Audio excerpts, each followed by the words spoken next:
Hi everybody, it's Jennifer Miller and this is our week 4 GoTo training, an introduction to production scheduling. We have a few students with us tonight and we may be having a few coming in a little bit later. But basically we're going to go... Hello. Hello? Okay. Hi Jacinto. Yes, we can hear you.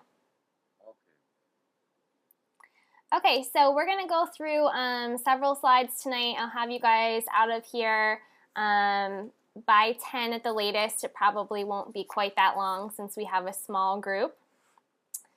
You guys, when you're not speaking, if you could just mute your own microphones so that we don't hear any background noise or reverb, or we don't hear any animals or children or anything crazy. So you can mute yourself using the green microphone button in your GoTo control panel in the upper left-hand corner. We have Darlene coming in right now, so I'll give her a second. Hi, Darlene. We're just getting started now. Hi there. I was just telling the class that we're going to let you guys mute your own mics, control your own mics tonight.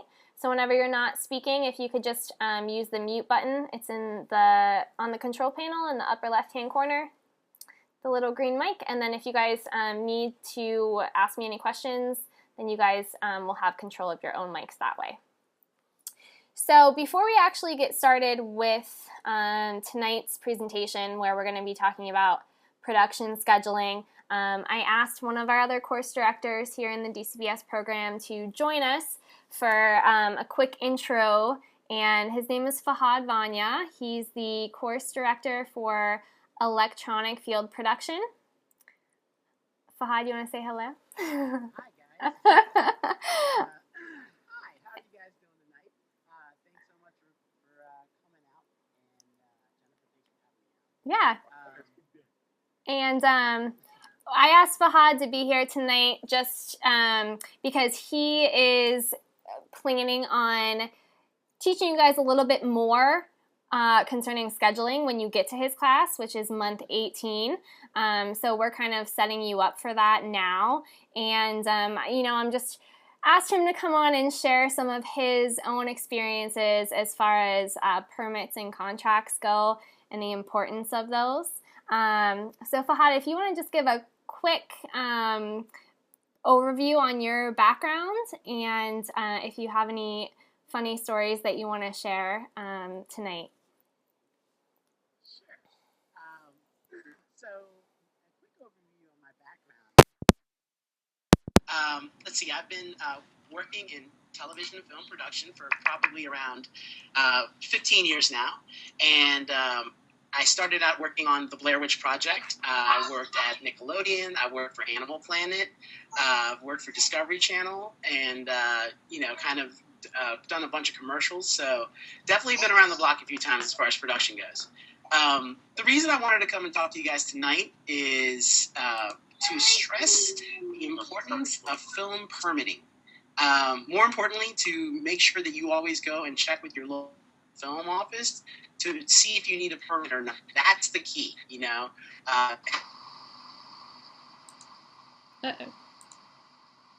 During your shoot for whatever you need, it basically lets the local government know, the governing authority know that you are shooting someplace in their jurisdiction. So, and that kind of leads into my story tonight. What I was saying earlier was that, you have to make sure you ask the local film office to see if you need a permit or not. I had just started working on a TV show for Discovery called Dr. G, Medical Examiner. And the show, basically, in a nutshell, it dealt with autopsies and it dealt with reenactments or dramatizations to show you what happened to this person and how they actually died. So I wound up shooting a lot of these recreations, these dramatizations. When I first got the job, I was, probably around 10 years ago. I was very new and kind of, just getting my first producing experience. And, I set up these dramatizations. So I would call the film office pretty much weekly to see, hey, I have another story. This guy dies, on a couch. This guy dies in a bathroom. He falls down in his backyard. And 9 out of 10 times they would tell me, yeah, Fahad, you're good. You don't need a you're on private property, or you're pretty good. You don't need a permit. Now, doesn't mean that you don't need a permit if you're on private property. They were just telling me on the specific instances that I was asking about earlier. They're like, no, you don't need a permit. You're fine. So this one shoot comes up, and it's I'm doing this like drug deal scene, and I decided to shoot it at an apartment complex. So I go to the apartment complex. I get their permission. They're fine with it. Now, again, I'm kind of new at this time. It's been only like a couple of shoots under my belt. And I decided to myself, well, you know what? I'm just going to call the film office. They're going to tell me I don't need a permit. Why even bother? I know I'm a private property. I don't need a permit. So I go to this apartment complex. We shoot the scene. One of the scenes, there's the drug deal that goes bad. The one person runs out of the apartment. The other, the drug dealer follows him out with a gun. Of course, we didn't really have a gun. And again, there was no live fire, no loud sounds going off, no prop weapons. It was just someone's chasing him out, and it's assumed that he has a gun. Now, so I'm thinking I'm still, this is nothing crazy. Now, the guy's girlfriend also runs. There's 3 people. There's a drug dealer, there's the guy buying the drugs, and then there's the guy buying the drugs' girlfriend. Everyone runs out. The guy who buys the drugs is all the way down to the bottom of the steps. The drug dealer's right behind him with the gun, supposedly. Of course, there's no real gun, but he just kind of, pulls something out of his jacket. You don't see what it is. At the top of the steps is the girlfriend. Now, she stands there, and at the top of her lungs, she's screaming, "Oh, my God! Someone call 911! Someone call 911! He's killing him!" Right? And so we do the scene a couple of times. I'm thinking nothing of it. There's a whole film crew sitting in the parking lot. We were about to go do the next scene, which is inside. But right before we go inside, I look overhead and I hear a chopper, like, floating around upstairs. I'm like, there's the chopper up there. I wonder what's going on. And then I hear all these police sirens and lights in the apartment complex next to me. So, I'm like, man, something's going on next door. This is crazy. So anyway, let's go inside and finish our scene. So I go inside. Maybe I'm there 10 minutes. All of a sudden, I hear someone banging at the door, and they open the door, and they scream top of their lungs, "Who's Fahad?" And I'm like, I'm Fahad, and it's a policeman. He pulls me outside. There's 8 squad cars now in the parking lot, and the chopper's floating right over my head. So, he explains he asked me what I'm doing. I told him I was doing a television show. I said I was on private property, and I thought I was okay. He basically read me the riot act. He's like, "You didn't call the film office," and I'm like, "No, I normally almost always do. I just didn't do it this one time. I thought I was in the clear." So he, make a long story short, he basically told me that if any one of his officers was hurt on the way over, I would be definitely heading to jail. He was halfway thinking of taking me to jail, and I just basically begged him.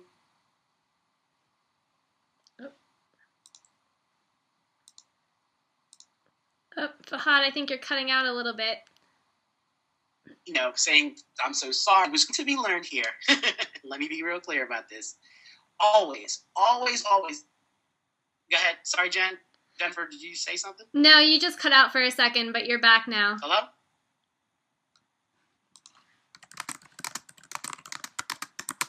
Oh, okay, cool. Thing is, the lesson to be learned here is always call your local film office. Always check to make sure to see if you need a permit or not. It's just a simple phone call. It takes, a couple of minutes tops. And, it basically, if I call for a permit, whether they told me I needed one or they didn't, if I didn't need one, then they would have known, meaning that the local 911 jurisdiction, when that phone call came in from, I forgot to tell you the key of the story. The person from the other side, from the other apartment complex that was nowhere near our shoot, saw the lady screaming at the top of the stairs and called 911. That's why we got the cops called on us. So had I had a permit, when that call goes through the dispatch says, "Oh, wait a second, there's a filming going on over here." Disregard the call. This is not a 911 call. So again, lesson to be learned, always call your local film office to check to see if you have a permit. And that's it.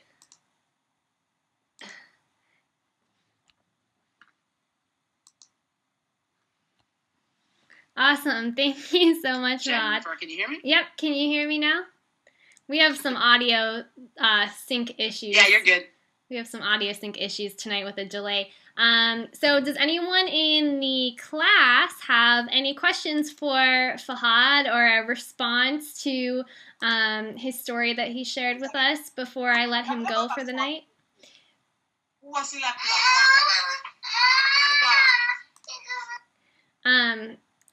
Like I said, you guys can I'm going to let you mute your own microphones. If you guys have any questions, you can either unmute yourself and just ask them out loud, because we only have a few students, or you can type questions into the chat box.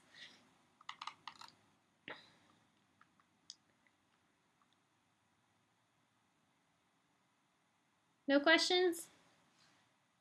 Can everyone hear me okay? I hear you. Okay. All right. Well, I'm going to let Fahad go. Thank you so much for coming and sharing your experience with us. I know that's a story that I always keep in mind whenever we're planning our productions. So thank you again for coming. And the rest of you guys, you'll get to work with Fahad again in a couple months from now. Awesome. Thanks for having me, Jennifer, and I look forward to seeing you guys down the road in the DCBS program. You guys have fun tonight. Okay, well, we're going to move on, and give me just 1 second here to get resituated.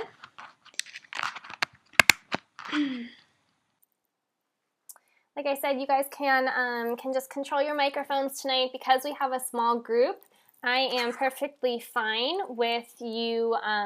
If you have questions, just feel free to stop me. That's actually what I would prefer, is that you just interrupt me and kind of start talking.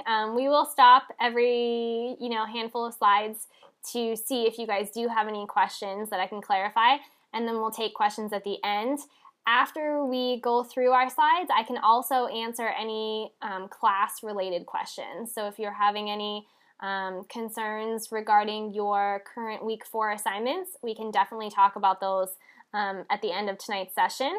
And this attendance is not affecting your grade, so if you cannot stay for the entire session, it's no problem. I completely understand, and you are free to sign off at any time.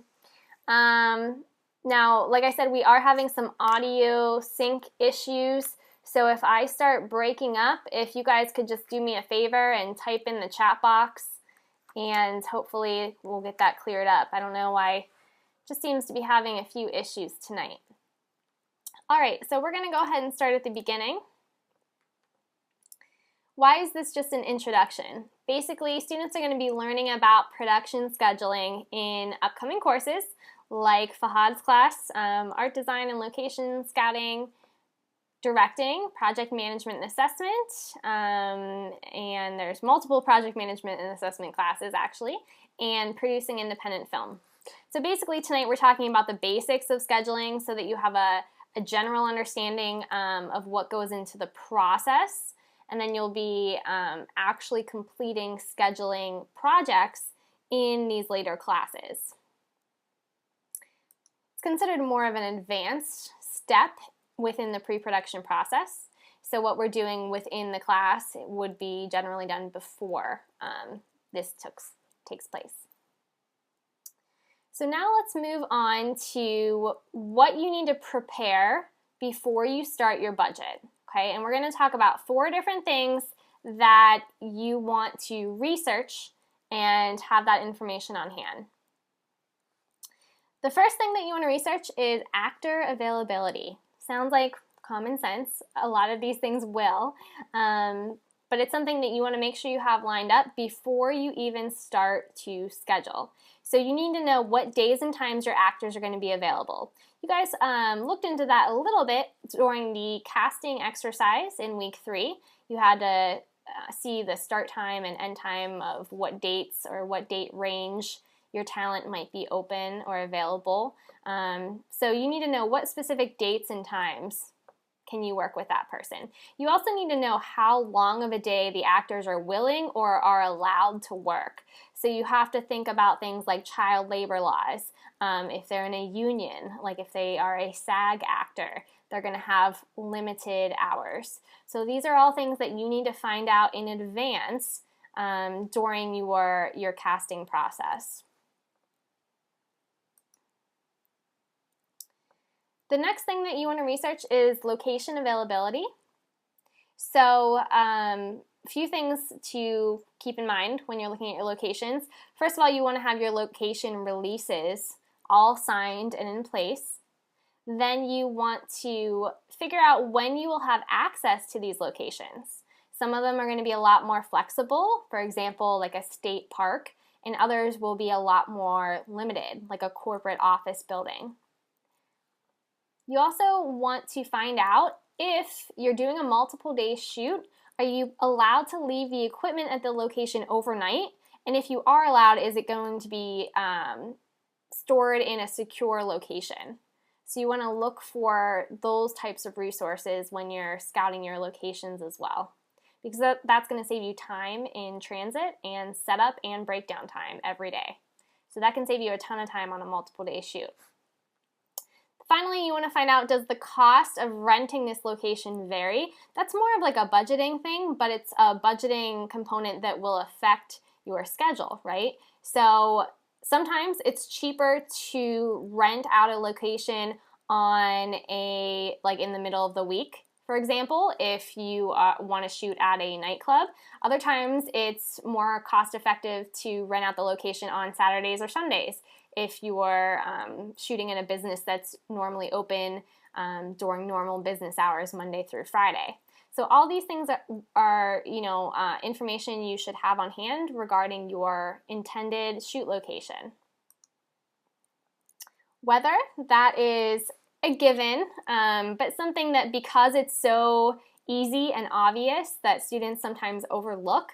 So you want to look at your script. Does your script specify a certain weather type or season? Now here in Florida, it's pretty much summer all year round for the most part. We have a few cold weeks and we have a rainy season, but we don't have to deal with the snow and the cold, but we also don't get access to like the beautiful autumn leaves. So you want to look at your script and see if you have a requirement in your script that there's a certain weather type, if it is including any outdoor scenes.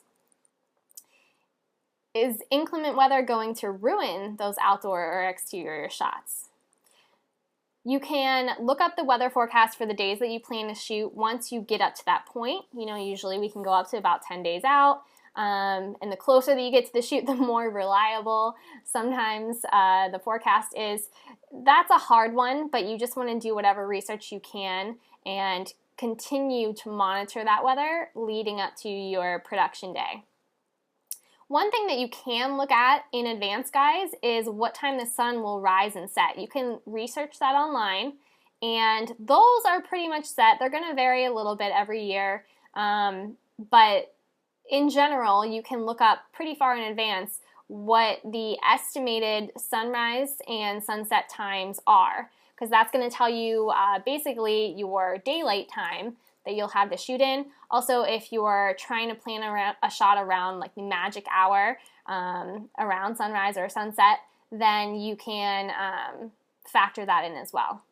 So weather is number 3. The last thing is equipment availability. Now I know that you guys already have your own gear packages, but for some productions, you may have to rent supplemental equipment.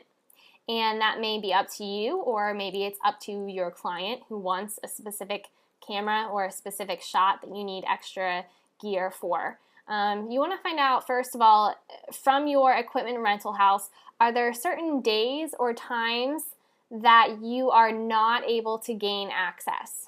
So in other words, you want to rent the red camera and it's completely out for an entire week, the second week of July.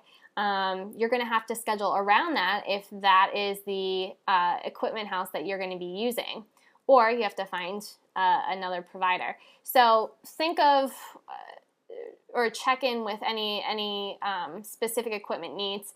Also, you want to see if there's a discounted rate on certain days. Again, this is something that is going to affect the budget as well as the schedule. So are you going to save money if you rent your gear on a Monday versus a Saturday? And also, if you rent your gear in a block of days, normally the price is going to be lower than if you just rent sporadic individual dates. There's several reasons why you guys want to schedule days back to back. It's easier for your cast and your crew to kind of just take out a 3 or 4 day block than to take sporadic days out of their calendar. So there's a few different reasons, but one of them is because the equipment rental rate will usually be lower if you rent days back to back. So just to review the 4 things that you should have researched, and these are the 4 basics. These are not everything, but these are the 4 main elements, and that's actor availability, location availability, weather, and equipment. So let's keep moving on. Again, if you guys have any questions as I'm talking, or if you no longer hear me talking, just go ahead and type me a message into the chat box. So now we want to go over the main documents that are used for scheduling, okay? And you guys should already be familiar with these. So scheduling is primarily based on 2 pre-production documents. Those are the shot list and the budget, okay? Now just as a refresher, we did the budget just last week in week 3. The shot list can actually be created by Celtics based on your AV script, and Celtics will create the shot list for you automatically if you formatted your script correctly. And there is a tutorial video in week 4 that will show you how to go about doing that in Celtics, and then you can just print the shot list out. Super easy, saves you guys a lot of time. Whoa. So let's break this down. We're going to start with the shot list, okay? So there's a few things that we're going to do to mark up your shot list. Now, I personally am a very hands-on person, so I print out everything and I write notes on everything and, you know, highlight things and circle things, and I'm a very tactile person. But you can do this digitally as well. It's up to you. So normally I print out my shot list and I'll mark it up, and we're going to talk about ways that you are going to mark up your shot list in this slide. And the first thing you're going to do is read through all of the shots and all the descriptions. So you need to know these shots like the back of your hand. Then you want to make a notation next to shots that are more complex. So when I say complex, guys, you're going to want to look for special effects, action scenes, extensive dialogue, dolly or crane shots, and emotional acting requirements. So complexity doesn't necessarily determine the order that you're going to shoot these shots in, but it's going to determine how long it's going to take to shoot the scene. Okay, so that's why it's going to affect your schedule. A tip is that it's a smart idea to schedule the complex scenes at the beginning of your shoot day. And the main reason for that is simple. It's so that you don't have to stop in the middle if you run out of time. Because when we're looking at some of these complex markers, like special effects, like action scenes, car chases, dolly, crane shots, if you have any explosives or things like that, those are going to be labeled complex. You definitely don't want to have to stop in the middle of that shot or in the middle of that scene even. So if you schedule them at the beginning of the day, then that'll give you the most time to work with. After you mark your complex shots, you also want to mark valuable scenes. Those may be the same as the complex shots, but not necessarily. These are scenes that you want to spend more time on because they're important to your storyline, okay? So they might not be super complex. They might not have any crazy dialogue or crazy dolly crane shots, but it's really important that the audience gets the message within that scene. So those are your valuable scenes, and you're going to mark those up as well. And again, there's not any rhyme or reason or specific way of marking these. It's however you guys feel comfortable. Now the shot list is also going to tell you which shots contain actors and which don't. So the next thing that you want to do is make up your own separate list of shots, okay, so another shot list that you could potentially shoot without actors. So you want to make up another list of shots that are only your shots that do not have actors in them. Okay, so those can be B-roll, establishing shots, weather shots, any of those. This list is called your pickup list or pickup shots. How this works, when your crew is waiting around, and they will be at some point, they're waiting for an actor for whatever reason, the actor's in hair and makeup, the actor's running late, somebody's late from lunch, you can hand off this pickup list, and then your crew can go ahead and capture these shots without needing the talent there. So there's always something to be shot, and you don't want those extra minutes to just sort of tick by, because time is money, as we know. So if you have this list on hand, then you can find any shots that are at the location that you're currently at and go ahead and get those taken care of and out of the way. So that's your shot list. Let's talk about the budget. A lot of production scheduling is based on budgeting, and the budget is really going to be one of the main factors that help you determine how many days you're able to shoot for. So one of, like a common misconception, I would say, for students who are new to filmmaking and video production is that if I would ask a student, how long are you going to shoot for? How many days are you going to shoot for your project? Let's say it's a short video, short narrative film. They will say a crazy number. They'll say something like, I'm going to shoot for 15 days.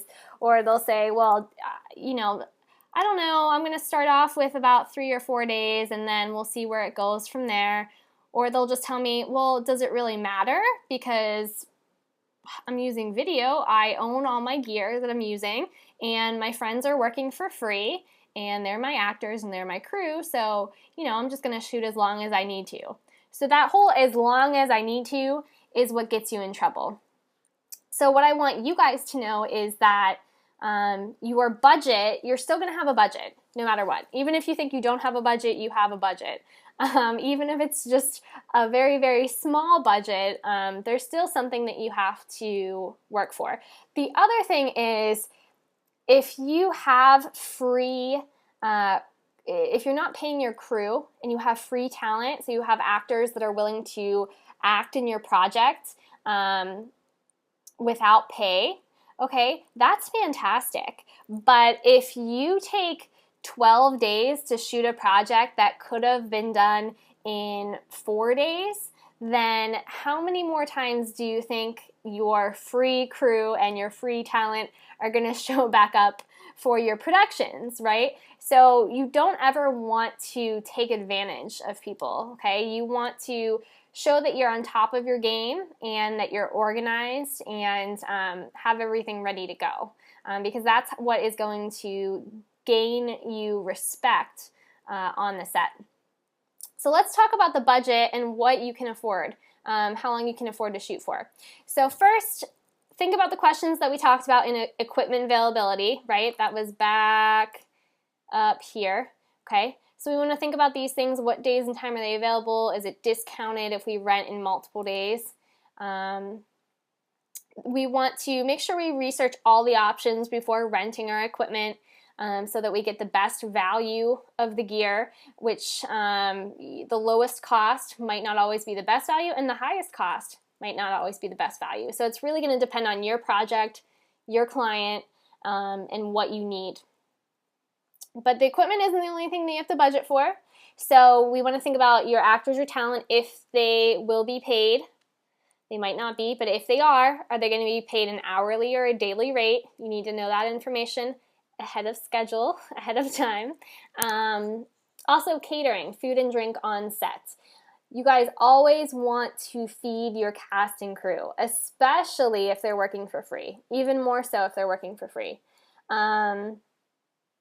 go out and get a Little Caesars $5 pizza, or, and a case of water. So anything, but it's always recommended that you feed them. And this tip here says, a lot of the times, if you do work on a production, on a professional production, they'll have food there. It's called craft services, and it's a whole department that provides food and drink and coffee and beverages to you on set.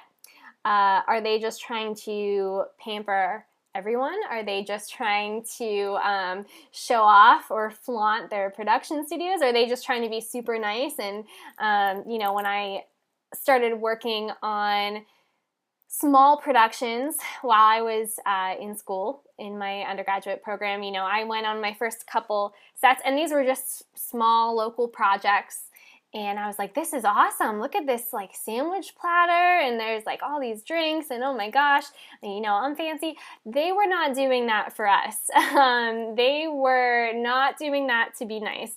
The reason that producers set this up with craft services is because it keeps your cast and crew in one place. Okay, so no one has any reason or any excuse to leave the set. Okay, so you don't have to go out and run to lunch, because then what happens, everybody breaks, right? Everybody goes to lunch. Everyone is supposed to come back from lunch in an hour, but sure enough, you're standing around 2 hours later, 2.5 hours later, 3 hours later, and somebody's missing. Your second AD is missing, your second camera op, or one of the actors got stuck in traffic, and everybody is on hold and basically screwed because you're missing people. So the tip here is feed the people. It'll cost you a little bit, but it will save you money in the form of time later on, and it will keep everyone in one place. Plus, it keeps them happy for the most part.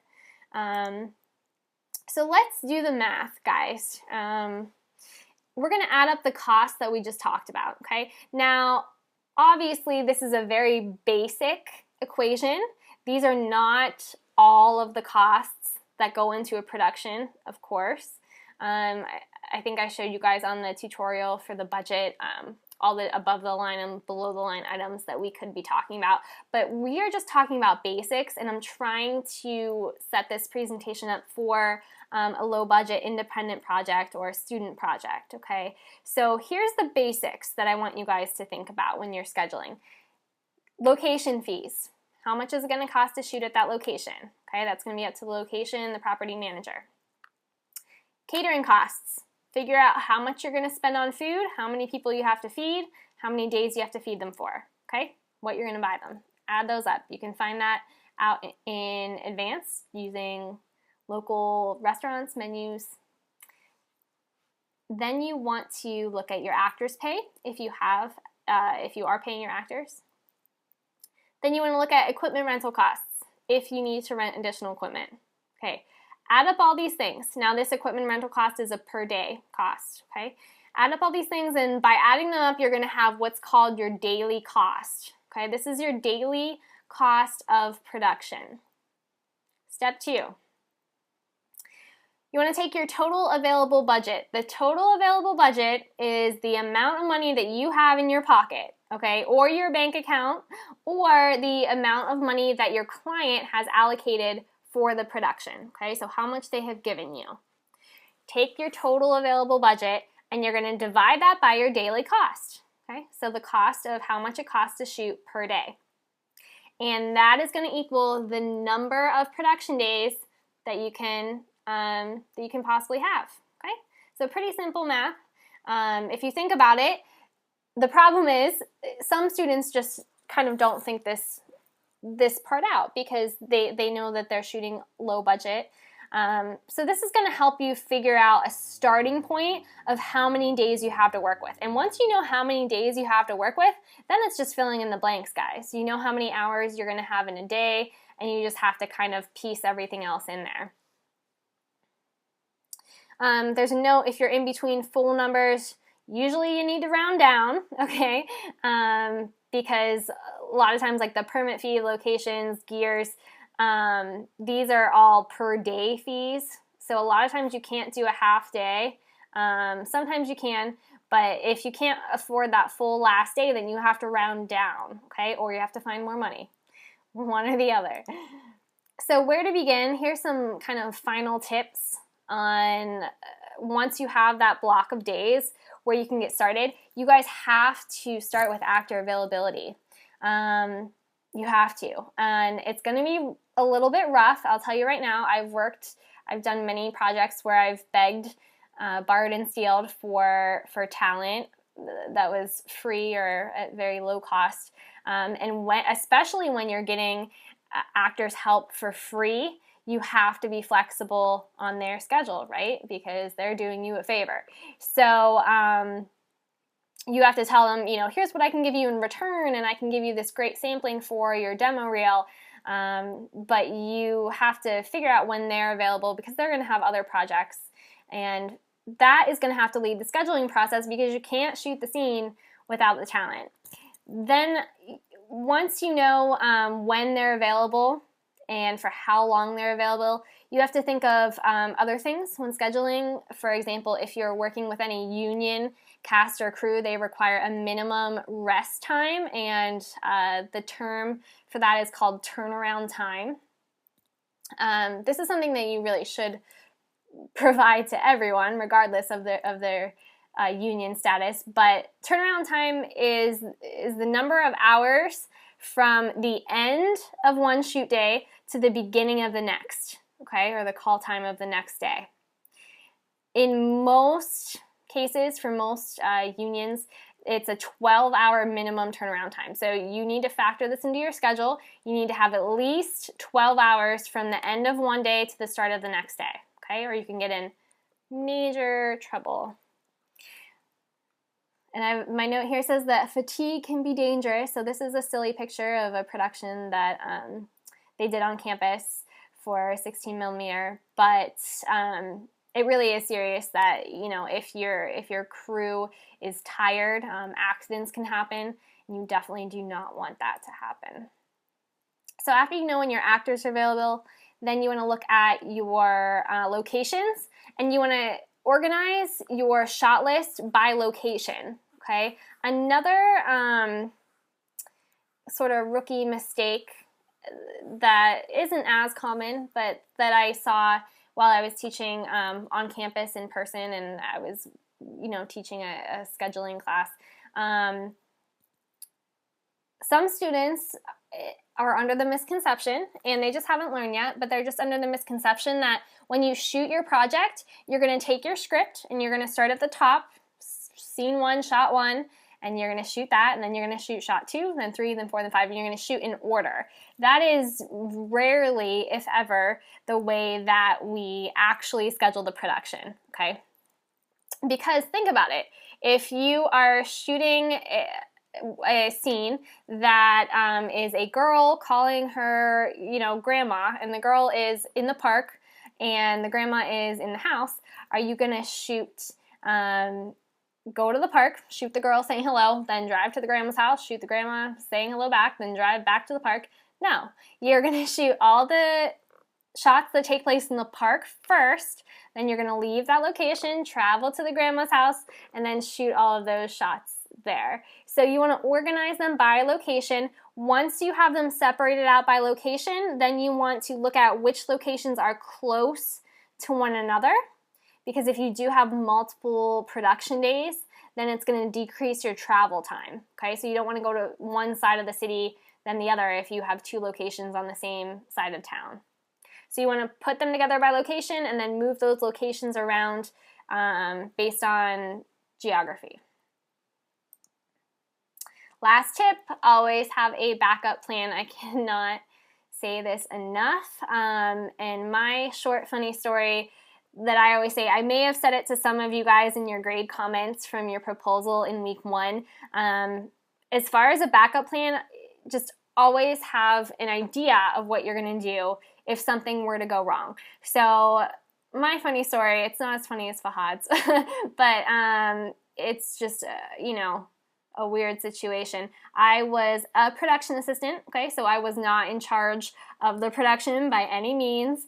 It was a small shoot for a commercial. I'm not going to say what bank, but a national bank branch, and it was a shoot for a commercial, and the shoot was based for like independent business loans. So we were shooting this commercial at a bakery.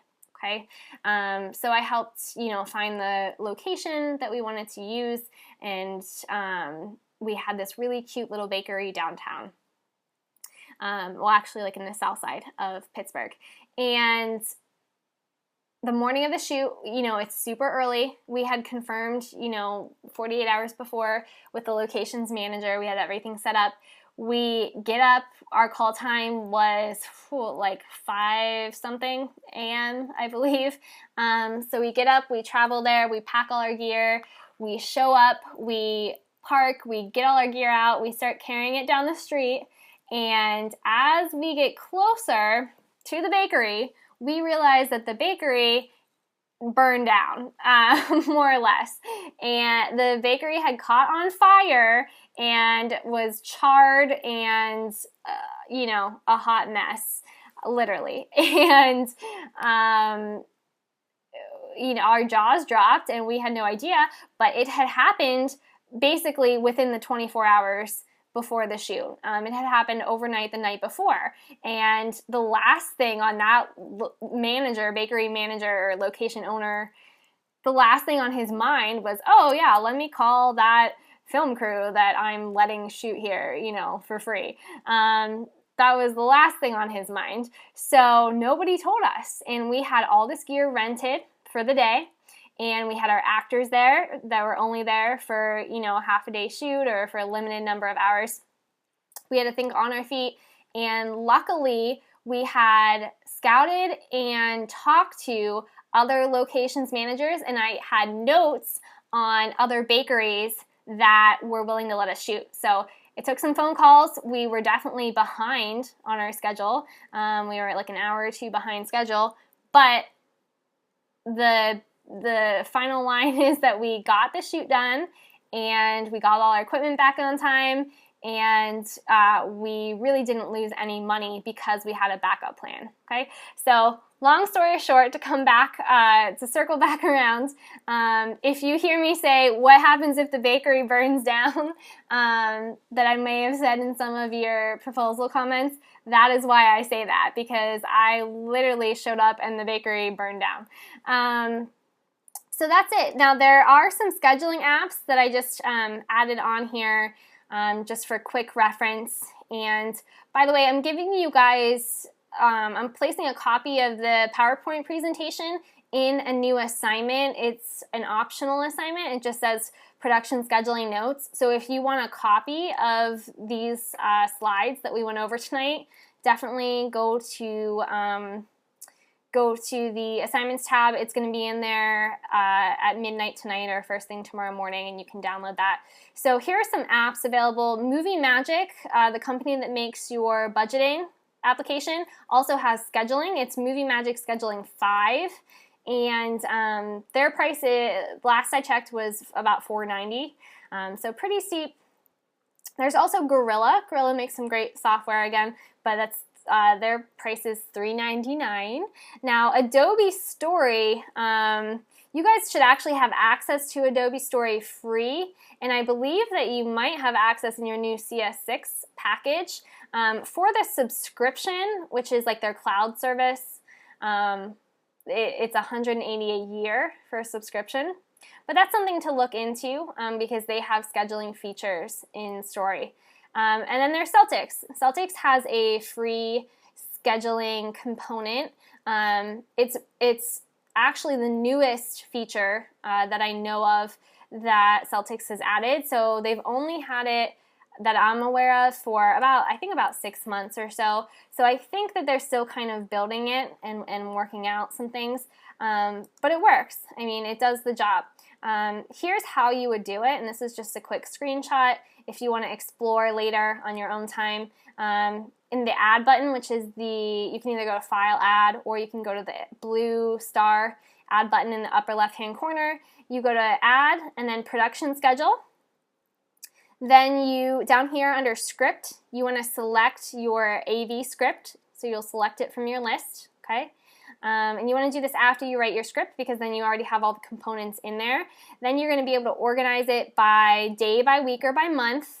And there's report capabilities. So you'll see it just looks like a calendar, but you can actually drag your scenes from a little key. You can drag them into the calendar and schedule them that way. It also lets you allow for setup and breakdown time, which is, you need time to set up your equipment at the beginning of your shoot and time to break it down and put it away at the end before you get kicked out of your location. So it lets you do that. It also lets you pull reports, like if you want to pull a report, let's say your actor Sue needs to know what days and times she needs to be on set. You can pull a report that just has scenes that Sue is in, and then give her her personal schedule. So there's some cool things. So look around, because it's free and you have your script in there already anyways.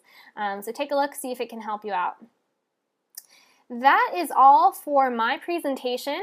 So what I'm going to do now is I'm actually going to say goodbye to the students who are watching the archived video, and thank you for watching. And I'm going to turn off my webcam, my screen flow now. One moment.